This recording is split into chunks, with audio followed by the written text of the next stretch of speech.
शास्त्र को स्टार्ट किया था और उसका अगला पार्ट आज हम पढ़ेंगे।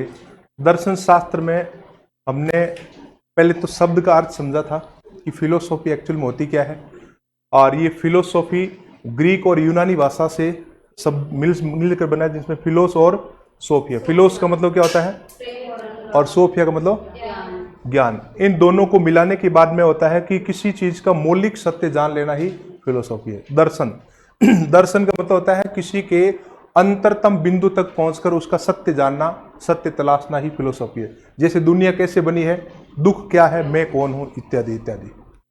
उसके बाद में हमने सिलेबस पर चर्चा की थी कि आपके सिलेबस में कौन कौन से टॉपिक है, और उसके बाद हमने पहले टॉपिक स्टार्ट किया था, और पहले टॉपिक का नाम है वेदों और उपनिषदों का आधारभूत दर्शन। यानी कि वेद क्या है और भारतीय दर्शन क्यों उत्पन्न हुआ, उसके बारे में बात की। वेद शब्द का मतलब क्या होता है, ज्ञान। यानी कि ये एक परम सत्य है और ये सबसे प्राचीनतम प्रमाणित साक्ष्य है ज्ञान के, जिनको कोई चैलेंज नहीं कर सकता। लेकिन है किस पर आधारित, श्रुति, श्रुति पर, यानी कि सुन सुनकर इनको आगे बढ़ाया गया है, और रचयिता इनके अज्ञेय है।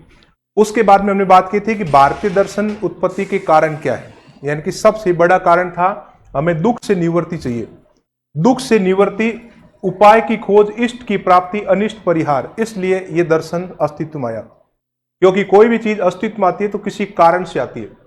उसके बाद में हमने इस क्वेश्चन पर डिस्कस किया था कि वेद का अर्थ, ये क्वेश्चन पूछा गया है आपके सेकंड ग्रेड में, किस टाइप के क्वेश्चन आते हैं। कुछ क्वेश्चन बहुत ही सिंपल होते हैं, लेकिन जरूरी नहीं कि सारे क्वेश्चन ऐसे ही आ जाएंगे सिंपल सिंपल, मुश्किल क्वेश्चन भी आएंगे। तो वेद का अर्थ क्या हो गया, ज्ञान।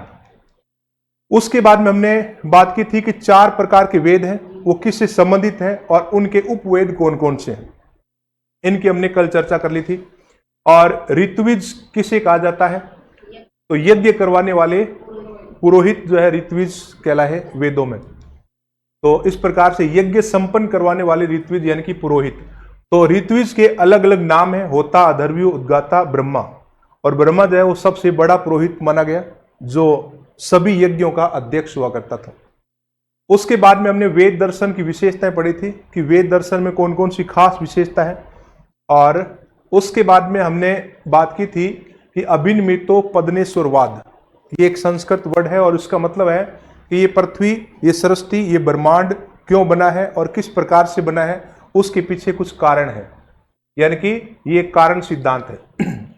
उसके बाद में अब हम यहां बात करेंगे वेदों के 2 खंड या पार्ट हम कह सकते हैं। एक है ज्ञान कांड और एक है कर्म कांड। ज्ञान कांड वो है जहां से ज्ञान की प्राप्ति हो, अध्यात्म की खोज हो, इस प्रकार से हम कहते हैं ज्ञान कांड, जहां आध्यात्मिक चिंतन किया जाता है। और कर्म कांड में यज्ञ, उपासना वगैरह वगैरह जो कर्म कांड से संबंधित है। कांड क्या होता है, कांड ऐसे कांड वो नहीं है जैसे कई बार हम नेगेटिव सेंस में ले जाते हैं कांड, ये वो कांड कर दिया। एक्चुअल में ये जो कांड है इसका मतलब है पार्ट, कोई एक पार्ट है ये। तो वेदों के 2 जो खंड है उनको ज्ञान कांड और कर्म कांड, यानी कि हम ऐसे भी कह सकते हैं ज्ञान का खंड और कर्म का खंड। आध्यात्मिक चिंतन क्या होता है, आध्यात्मिक चिंतन यानी कि ऐसा चिंतन, ऐसा मनन जिसमें मानवीय भावनाएं शामिल हो जाए। वो कहते हैं ना कि स्थूल और सूक्ष्म के मध्य मानवीय भावनाओं का उत्तम समायोजन प्रेम है, जिसको हम कहते हैं आध्यात्मिक चिंतन। वो क्या क्या क्या क्या बोला था, ये उत्तम समायोजन क्या बोला था? स्थूल मतलब बहुत बड़ा, सूक्ष्म यानी कि बहुत छोटा। यानी कि भक्ति जो होती है ना, भक्ति चिंतन, वो बड़ा और छोटा नहीं देखते हैं। अच्छा, कई लोग जो है बहुत बड़ी चीज की भक्ति करते हैं, कई एक सूक्ष्म छोटी से छोटी चीज की भक्ति कर लेते हैं। तो इस प्रकार से हम जब चिंतन करते हैं, हमारा प्रेम और अनुराग इतना जागृत अवस्था में होता है जिसको हम आध्यात्म के साथ जोड़ते हैं। तो ये आध्यात्मिक चिंतन भी इसमें है और कर्म कांड भी इसमें शामिल है। उसके बाद में वेदों में रित, ये बहुत ही इंपॉर्टेंट है। रित जो है इसके क्वेश्चन बार बार पूछे जाते हैं।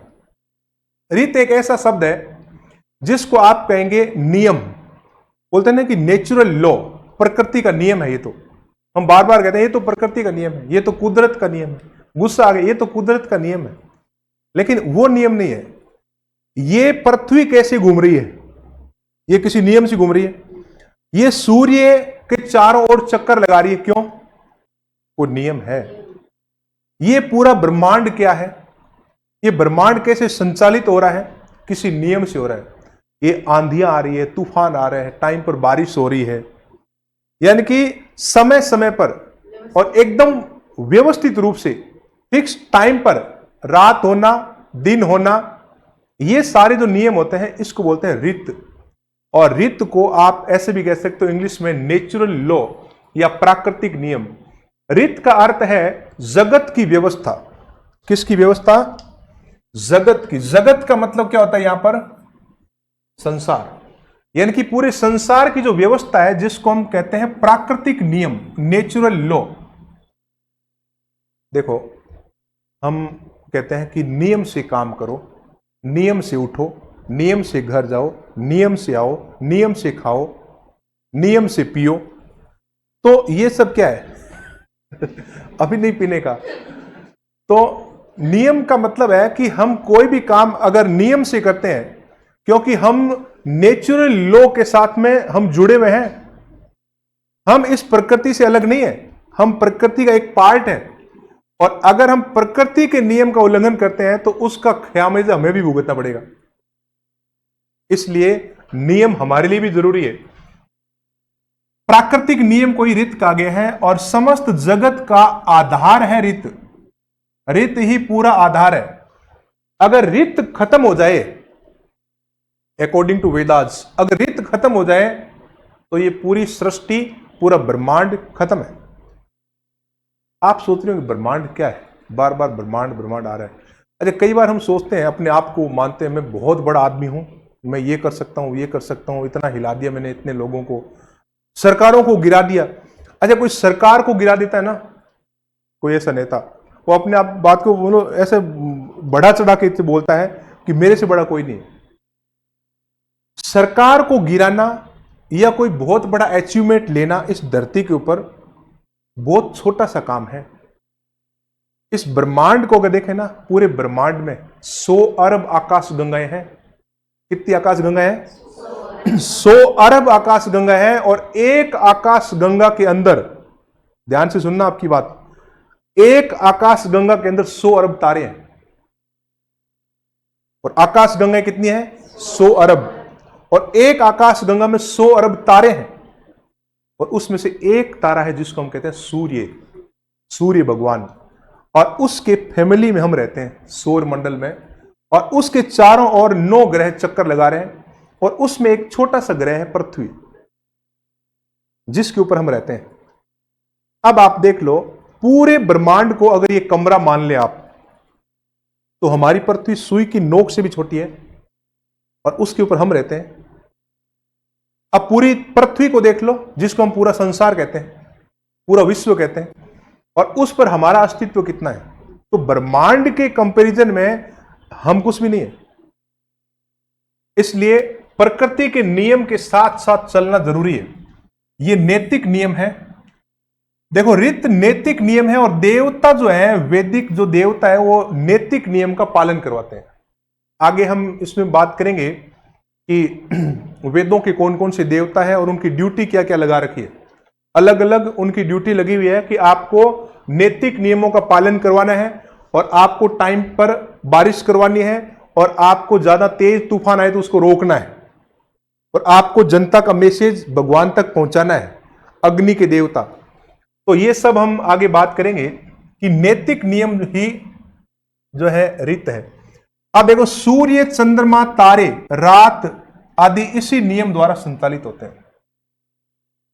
वो नियम तो है, सूर्य को चला रहा है, चंद्रमा को चला रहा है, ये टाइम टू टाइम हो रहा है। एक दिन की भी कोई छुट्टी नहीं ले रहा है इनमें से। बताओ, हमें कितनी सारी छुट्टियां चाहिए, लेकिन सूर्य भगवान को कभी छुट्टी नहीं चाहिए, उनको हमारी चिंता है। ऋत में कर्म का सिद्धांत भी शामिल है, यानी कि मनुष्य जैसा बोएगा वैसा काटेगा। आज आप जो कर रहे हो ना, कल उसी का फल आने वाला है। आज आपने कितना किया है उतना ही फल मिलेगा। क्या हुआ गिरिजा, लाइट ऊपर वाले में चले फिर। मुझे पता था कि आज लाइट जाएगी यहां पर बीच में। और देखो कई बार होता है ना कि हम सही करते हैं और गलत साबित हो जाते हैं। चलो आप इधर देखो, कर्म का सिद्धांत, ये क्लास रिकॉर्ड भी हो रही है, ऐप के ऊपर जा रही है, अपने मोबाइल ऐप है ना उसमें कई लोग ऑनलाइन पढ़ रहे हैं। देखो, मनुष्य जैसा बोएगा वैसा काटेगा, ये कर्म का सिद्धांत रीत के अंदर है। जो रीत है, जो नेचुरल लॉ, उसके अंदर इंसान भी शामिल है, हम प्रकृति से अलग नहीं है, और हम कितना कर रहे हैं उसमें उतना हमें फल मिलेगा, और आज नहीं तो कल मिलेगा। अच्छा, कई बार हम कहते हैं कि यार इतना भ्रष्टाचार करते हैं, देश को लूट लेते हैं, उनको फल कब मिलेगा? ये कहता है कि इस जन्म में नहीं तो अगले जन्म में मिलेगा जरूर, फल तो मिलना ही मिलना है, भुगतान तो उसको करना ही पड़ेगा। तो रीत में कर्म का सिद्धांत शामिल है और मनुष्य कर्म के सिद्धांत से जुड़ा हुआ है। अब इसमें आता है कि कर्म का सिद्धांत जो है वो पुनर्जन्म का संकेत है, मृत्यु जीवन का अंत नहीं है। मृत्यु जो है, वेदों के अनुसार मृत्यु जो है वो भौतिक शरीर का अंत है, न कि जीवन का। जीवन का अंत नहीं होगा, ये भौतिक शरीर दूसरे टाइप का भौतिक शरीर बना लेगा, लेकिन रहेगा तो वो यही। साइंस कहती है एक इंसान की उत्पत्ति एक अदृश्य कण से होती है, अदृश्य कण से होती है, और वो कण इतना सूक्ष्म है कि हम नंगी आंखों उसको देख ही नहीं सकते। उस कण में इंफॉर्मेशन हजारों की होती है, हजारों इंफॉर्मेशन उस कण के अंदर छिपी रहती है कि इससे बनने वाला इंसान कैसा होगा, उसकी हाइट कितनी होगी, उसके कान कितने होंगे, 2 होंगे या 4 होंगे, उसके हाथ कितने होंगे, अंगुलियां कितनी होगी, नाखून कहां पर आएंगे, बाल कहां पर आएंगे, और कितनी उम्र के बाद बाल उड़ेंगे। ये उसमें फिक्स होता है, और वैसा ही होता है जैसा उसमें इंफॉर्मेशन होती है। तो ये प्रकृति का नियम है। और ये जो चीजें हैं, जो मैंने कहा कि अदृश्य कण है, ये द्विगुणित होते हैं। द्विगुणित मतलब 2 से 4, 4 से 8, 8 से 16, 16 से 32, और मस्तिष्क में हजारों की, करोड़ों की तादाद में इकट्ठे रहते हैं। और ये जो चीज है ये साइकिलिंग चलती है, साइकिलिंग चलती है। और ये कहते हैं, वेद कहते हैं कि इस जन्म में आपने जो भी किया वो उसमें दर्ज हो गया, और उसका फल आपको मिलेगा, या तो इसी जन्म में या अगले जन्म में। तो आप करते जाओ, अच्छे काम करते जाओ, उसका फल जो है मिल जाएगा, या तो इस जन्म में या अगले जन्म में। लेकिन मृत्यु जीवन का अंत नहीं है, इसलिए डरना नहीं है। वरुण देवता ऋत के संचालक हैं। देवताओं में वरुण देवता जो है सबसे बड़े देवता माने गए हैं, जो इस ऋत का ध्यान रखते हैं। ऋत का सभी लोग पालन करें, सूर्य भगवान जो है टाइम पर घूमे, और चंद्रमा को रोशनी प्रॉपर तरीके से मिले, और उसके साथ साथ हवा कब किधर से चलानी है और बारिश कब करवानी है। तो ये सारे ऋत के नियम है, नेचुरल लॉ। और नेचुरल लॉ का पालन करवाने वाले देवता कौन से हैं? वरुण देवता। ये मान लो कि ये सुप्रीम कोर्ट है, इनकी सर्वोच्च न्यायालय, जो इन सब का ध्यान रखते हैं कि सब लोग कानून का पालन करें, नियम का पालन करें। पालन नहीं करोगे तो जनता को कष्ट उठाने पड़ेंगे, और इस दुनिया में रहने वाली जनता को कष्टों से बचाने के लिए जरूरी है कि सारे लोग नैतिक नियम का पालन करें, जिसे हम कहते हैं ऋत। उसके बाद में देखो, मानव जीवन के 3 ऋण, लोन, ये लोन है। अच्छा, ऋण जो होता है ना, ऋण हम कहते हैं कि बैंक से ऋण लिया है उसको उतारना है, लेकिन इंसान जन्म लेते ही 3 ऋण उसके ऊपर आ जाते हैं। 3 ऋण तो उसके साथ में आ जाते हैं, और उसको इसी जन्म में उतार कर ही जाना होता है। उन ऋणों के नाम है देव ऋण, ऋषि ऋण और पितृ ऋण। इनको बोलते हैं ऋण त्रय। त्रय का मतलब क्या हुआ? 3 प्रकार के ऋणों का यहां वेदों में प्रावधान किया गया है। देखो, यहां पर लिखा है ना ऋषि ऋण, देव ऋण, देव ऋण। ये ऋण कैसे उतरेगा? आप देवताओं की पूजा पाठ करें, आप देवताओं को मनाएं, उनको राजी रखें, क्योंकि उन्होंने नेचुरल लॉ आपके लिए लागू किए हैं और आपके लिए उन्होंने सुरक्षा और ये सारे बंदोबस्त किए हैं। तो आप उनको मनाएं, उनकी पूजा पाठ करें, आपका ये ऋण उतरेगा। ऋषि ऋण, यहां ऋषि का मतलब है गुरु। गुरु, आप गुरु से ज्ञान प्राप्त करें और उस ज्ञान को आप दूसरों तक पहुंचाएं। अगर आपने ज्ञान किसी से ले लिया और लेकर ही बैठ गए तो फिर ये आपके ऊपर एक ऋण है जो ऋषि ऋण है और वो कभी उतरेगा नहीं और इसका खामियाजा भुगतना पड़ेगा इस जन्म में, नहीं तो अगले जन्म में। तो इसलिए ज्ञान को बांट देना। पितृ ऋण, दुनिया में आए हो तो पिता बन के ही जाना, और पिता नहीं बनोगे तो ये ऋण उतरेगा नहीं। इसको कहते हैं पितृ ऋण।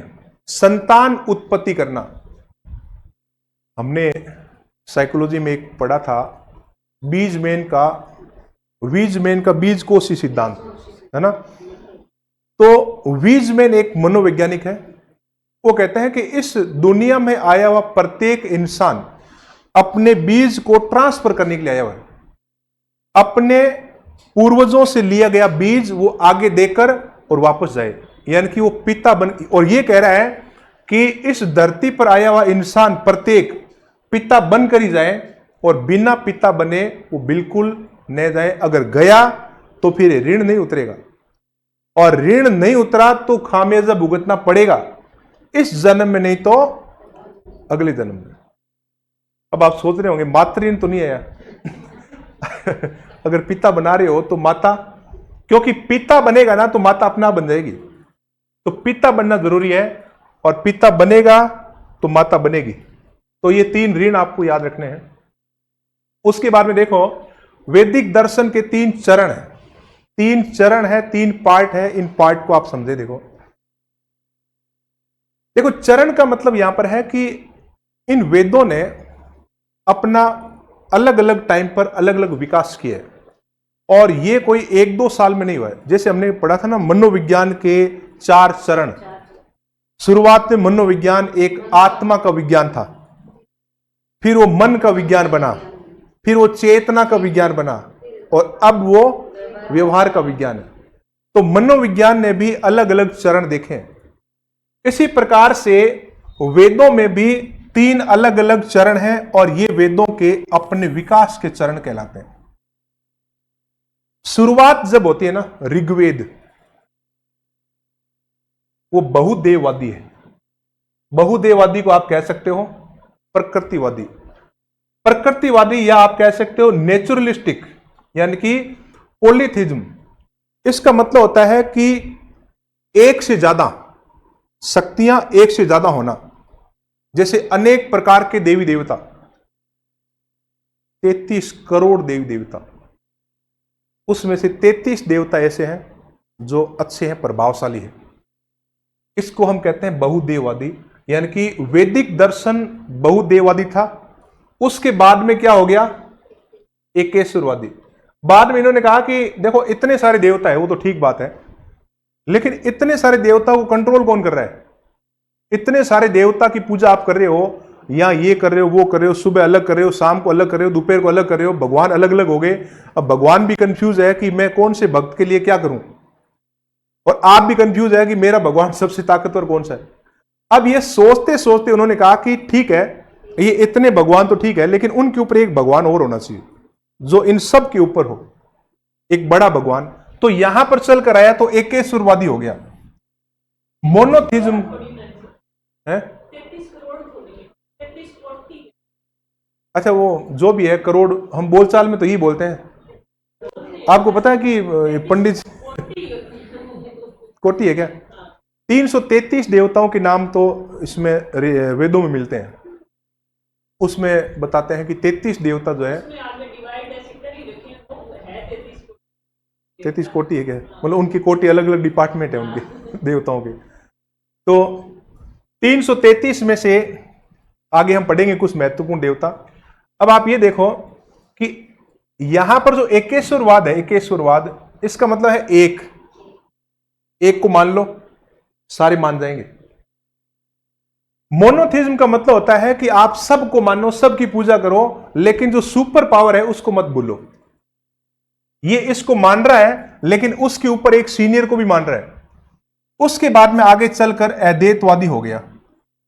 अद्वैतवाद या एकवाद, अद्वैत, द्वैत का मतलब क्या होता है? दो। एक का मतलब नहीं, दो तो हो ही नहीं सकता, एक ही होगा, यानी कि सुप्रीम लॉ जो है वो एक ही होगा। अब एकवाद के ऊपर उन्होंने जोर दिया। अब आप सोच रहे होंगे इन दोनों में अंतर क्या है। ये कह रहा है कि अनेक प्रकार के होते हुए भी उनके ऊपर एक सीनियर होगा। यहां पर यह कह रहा है कि अनेक प्रकार के जो है ना वो अपने आप में सीनियर ही है, और यह कह रहा है कि अनेक प्रकार के अंदर एक सीनियर है, और यह कह रहा है एक ही है, सब कुछ पूरी शक्ति एक में ही है। तो वो एक वाद है, नॉन ड्यूलिज्म। ड्यूलिज्म का मतलब होता है दो, और नॉन का मतलब होता है दो नहीं होना, जिसको अद्वैतवाद कहते हैं, मोनिज्म कहते हैं इसको। चलिए, तो ये वैदिक दर्शन के चरण है। अब इसको हम डिटेल पढ़ेंगे। बहुदेववाद क्या है, और उसके बाद में एकेश्वरवाद और अद्वैतवाद को डिटेल में एक एक करके देखेंगे। ये देखो बहुदेववाद आपके सामने है, पूरे देवता 33 करोड़ काउंट कर लिया होगा आपने। अब ये कह रहा है कि वैदिक देवता प्रकृति के अंग है। देखो, वेदों में इतने देवता आए कहां से? क्योंकि इंसान सोच सोच कर, मंथन कर करके, चिंतन कर करके वो उसका रिजल्ट निकाल लेता है कि आंधी आई तो आई कैसे, और फिर वापस चली गई, और साथ में बारिश को लेकर आई, और बारिश हुई और किसान खुशहाल हो गए। ये कोई शक्ति तो है। तो उन्होंने एक आंधी का देवता बना दिया, और आंधी ने हमें नुकसान नहीं पहुंचाया, और उन्होंने उस देवता की पूजा कर ली। सूर्य टाइम पर उगता है और टाइम पर अस्त हो रहा है, और अगर एक दिन नहीं उगे तो बीमारियां फैल जाएगी, हम सब लोग मर सकते हैं। तो सूर्य एक देवता बन गया, ये देवता है। यानी कि इन्होंने प्रकृति की ऐसी जो आश्चर्यजनक चीजें देखी, और जिनको देखकर वो खुश हुए, उनके नियमों को देखकर, नियमों का पालन करते हुए देखकर, तो उनको उन्होंने एक देवता का रूप दे दिया। इसलिए कहते हैं कि वैदिक देवता प्रकृति के अंग है। ऋग्वेद प्रारंभ में बहुदेववाद से तथा अंत अद्वैतवाद से हुआ। 333 देवता, जिसमें प्रधान देवता कितने थे? 33। ये प्रकृति की विभिन्न शक्तियों के स्वामी हैं। प्रकृति की शक्तियों के स्वामी, जैसे प्रकृति की शक्ति का मतलब क्या है? एक धूप, एक गर्मी। गर्मी एक प्रकृति है, लेकिन इसके ऊपर एक देवता बैठा है। वो कह रहा है कि इतना मत तपाओ कि इंसान की मौत हो जाए, आग लग जाए, तो वो थोड़ा सा उसको कम कर देता है। टेम्परेचर को ऊपर से कम किया जा रहा है। अगर ऑक्सीजन की सप्लाई 2 घंटे के लिए रोक दे तो खत्म, मामला पूरा खत्म। तो सप्लाई कौन दे रहा है? तो कोई भगवान ही है, कोई पावर है जो सप्लाई दे रहा है। तो इस प्रकार की जो चीजें हैं, उन्हीं को उन्होंने देवता माना है। और जितने भी देवता हैं वो प्रकृति की विभिन्न शक्तियों के स्वामी हैं। तो अब हम इन स्वामियों की बात करेंगे कि वो स्वामी कौन कौन से हैं और उन्होंने क्या किया। चलिए, अब आप लिखना स्टार्ट करें।